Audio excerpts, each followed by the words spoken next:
मगर एक चीज जो नोट करने वाली है वो ये है कि कर्नल ताज साहब ने जिंदगी में जितना भी इक़्तिदार देखा, जितना भी अरूज देखा,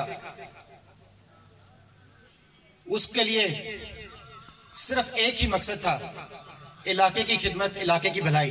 उन्होंने कोई दौलत के अंबार नहीं लगाए, अरबों खरबों नहीं लगाए, कोई महल्लात नहीं बनाए, बल्कि आप सबका प्यार ही उनके लिए दौलत था, आप सबकी दुआएं ही उनके लिए दौलत थी। और अपनी औलाद को भी वो यही नसीहत कर गए कि मेरे इस मिशन को जारी रखना।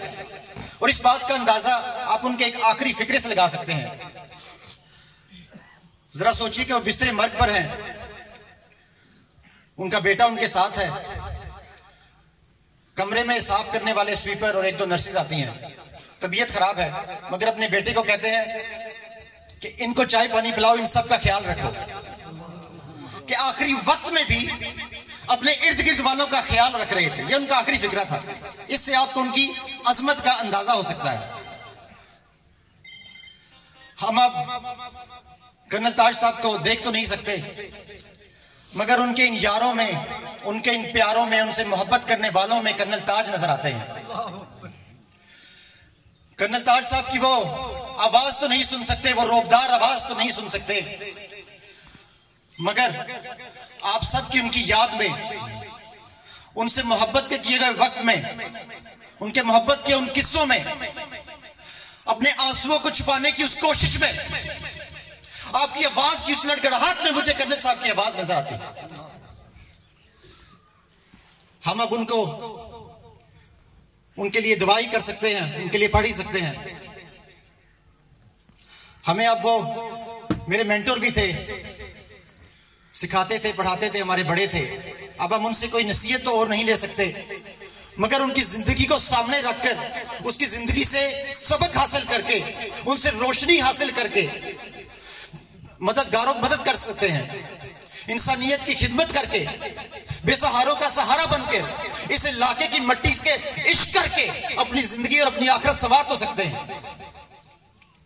हम उनसे अब एक वक्त, एक लम्हा भी और नहीं गुजार सकते उनके साथ, मगर उनकी याद में खून के आंसू तो बहा सकते हैं।